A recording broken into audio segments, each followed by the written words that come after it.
Thank you so much for clicking on this video. I just want to say I hope everyone's doing well, whether you know who I am or not.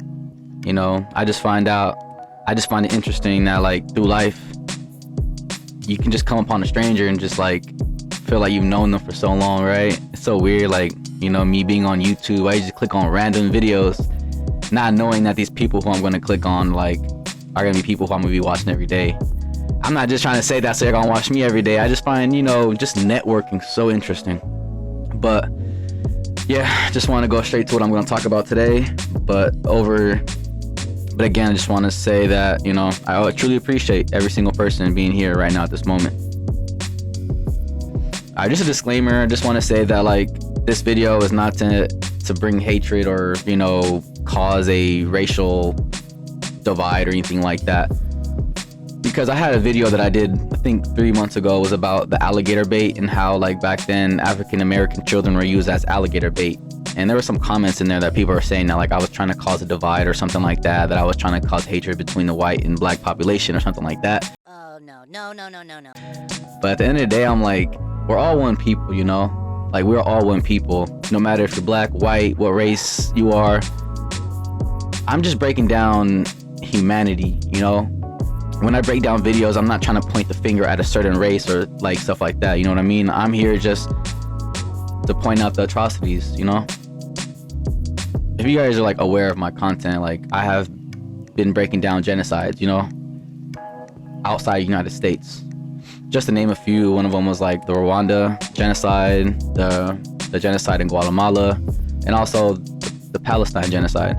I have so much more to cover, to be honest, but today I just wanted to focus on a massacre that took place within our own borders.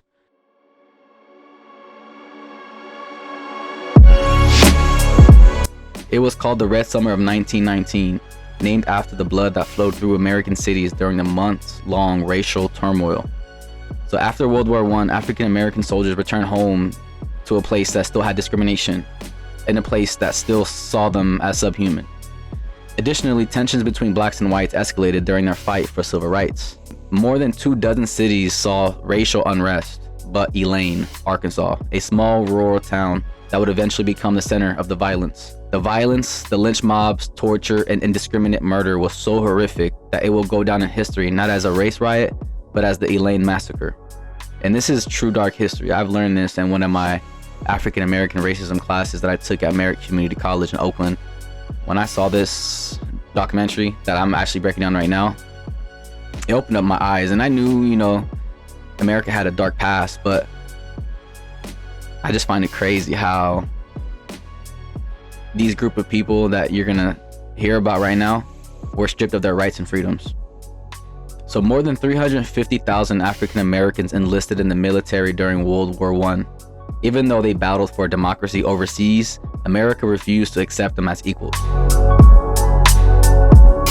White supremacy was very mainstream at this time in the United States. Basically, a lot of African Americans were seeking to obtain their full rights and equality in the United States, and violence was often used by mobs of whites. In the summer of 1919, tensions really reached a breaking point, and racial riots occurred in several cities all over the nation.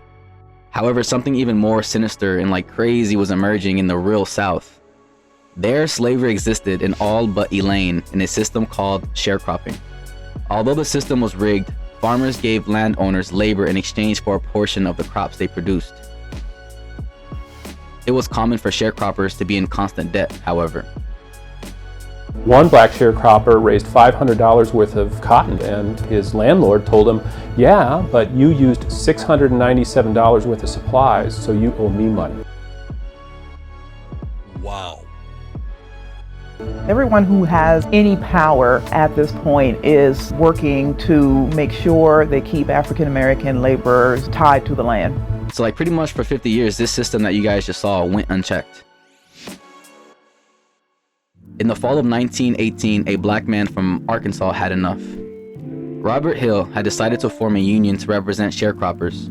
It was a dangerous decision, and one that would set off a chain of events involving mass murder, torture, and a landmark Supreme Court ruling. But first, he would need to organize and to pretty much find people who are willing to take this journey, because this journey that he was going to embark on is not safe. It will put a target on your back, you know? In his message, Hill was pretty simple and direct. Why is it that we cannot have fair payment for the honest and hard work we do? Despite the risk involved with challenging whites, World War I veterans and other black sharecroppers became card-carrying members of the Progressive Farmers and Household Union of America. He believed that by paying dues, these members could have the services of lawyers and sue plantation owners for cotton that had been stolen from them and false numbers that had been placed in the plantation stores' books. Union members met that evening on September 30, 1919, to talk about this legal plan that they were going to take. Not illegal, but legal action to gain civil rights. This is in Phillips County. It's basically just a crossroads at this time, a road, a few houses, a railroad siding, no streetlights. There's also a one-room wooden church, and that's where the Union met. Expecting that they might have trouble, the Union posted a guard of about 6 men. They had shotguns and rifles. The meeting's taking place, and while they're having this discussion, a car rolls up the road. 2 white men were in the car. By one account, one of the white men in the car said, "You all get away from there." And shortly thereafter, a shot was fired. Though it remains unclear who fired first, gunfire broke out. And after the death of one of the white men, almost immediately, word of a black uprising quickly spread. And I just want to say something. Back then, there was no social medias and stuff like that. So what did everybody rely on? They relied on newspapers. And pretty much after this happened, there was like newspapers and stuff like that, almost like propaganda saying that there were black men out for blood and stuff like that. So this uprising pretty much scared like all the landowners who wished like to maintain their sharecropping like operations and stuff like that. So they pretty much made every effort to warn that black farmers were seeking white blood. Like that was the word on the block. Like black farmers were out to kill us and stuff like that. Just imagine you being a white landowner and you see newspapers saying that black people are out to kill you and stuff like that, you know? I just find, you know, propaganda very unfortunate, because when you look at history, all you see is propaganda. Before you see the evil atrocities, what do you see first? You see propaganda, you see false narratives, you see brainwashing. The story gets magnified that the town is under attack, that blacks are killing people in the streets, that there is a revolution afoot. So expecting like retaliation for the white man's death that was killed at that shootout, the sharecroppers quickly organized self-defense groups, but they were unprepared for the fierceness of this backlash that they were going to receive. So under the watchful eye of Sheriff Frank Kitchens and his deputies, posses of white men were sent to find and detain and kill the offenders. When you have an out-of-control mob just being told there's a Negro insurrection going on, that mob's being very indiscriminate in its violence.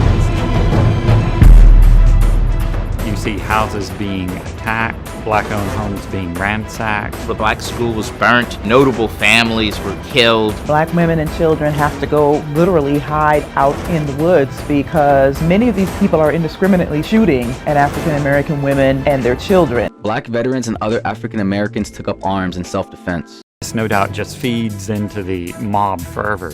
The fact that, oh, they're daring to shoot back at us. This must really be an insurrection. One historian has identified more than 20 different killing sites where African Americans were being killed. There are stories that mob members were taking souvenirs, such as ears or fingers from the bodies of fallen African Americans. One of the leading black families of the county, they weren't even in the town. They had just received a brother back from the French front. They are pulled from a train, put in the back of a car, and they are stabbed, shot, and their mutilated bodies are left on the side of the road. 2 days later, 500 U.S. troops were dispatched to put an end to this alleged black insurrection/uprising. They don't find any blacks killing or shooting down the streets. In fact, Colonel Jenks reports that the city is filled with hundreds and hundreds of white men with guns. Many of the individuals who were hiding in the thickets were former soldiers who had just gotten back from the war. And when they see the army troops come, they rush out, believing that the army troops are there to assist them. The army believes that these people are rushing toward them to attack, and they're cut down by machine gun fire. The precise figure will never be known, but according to a recent estimate, 237 black men, women, and children have thought to have been killed and massacred during this, clash. Justice was demanded right away, but not for the black lives that were lost. Numerous African Americans were arrested and detained, and it is alleged that 5 white men were also killed in the altercation. So when the jail was full of African Americans, the rest that were riled up were put in a schoolhouse.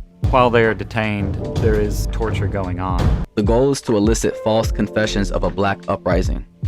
They whipped the men, whipped them for long periods of time. They stuffed formaldehyde up their noses, and they stripped them naked and shocked them with electrical charges. They did this until they confessed to the conspiracy. Robert Hill escaped to Kansas, but his peers back in Arkansas was not so lucky. 122 indictments were issued, and trials quickly started. Men were brought into the court in chains. They weren't allowed to consult with their defense attorney. The defense attorney rarely interjected, and then the all-white juries started delivering guilty verdicts. In one case, the guilty verdicts came back in 2 minutes. It's also important to point out that there were mobs of people outside who were demanding black blood. Governor Bruff maintained that at some point these people would be killed, but they would have to have been killed justly. The governor lived up to his word when among the 87 black citizens charged, 12 were sentenced to death by electric chair.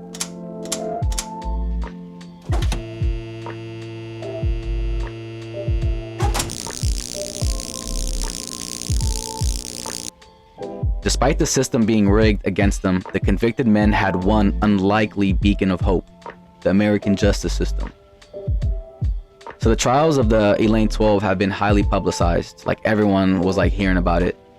And the NAACP, which stands for the National Association for the Advancement of Colored People, took notice.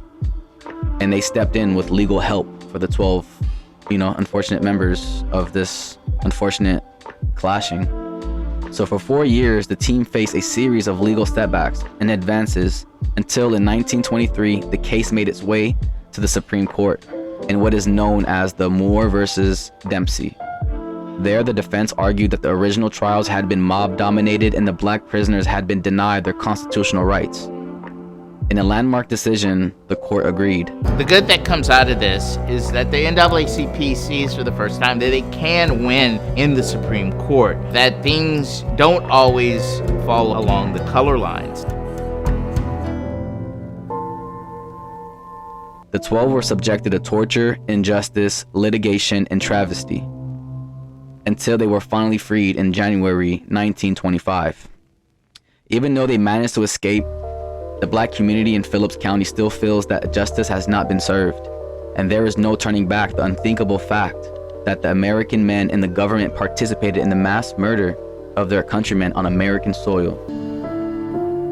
We as a nation have grown and we continue to grow. We don't need to pretend as if we've always had everything figured out, but if we are to do justice to who we are as Americans, we've got to own all of it.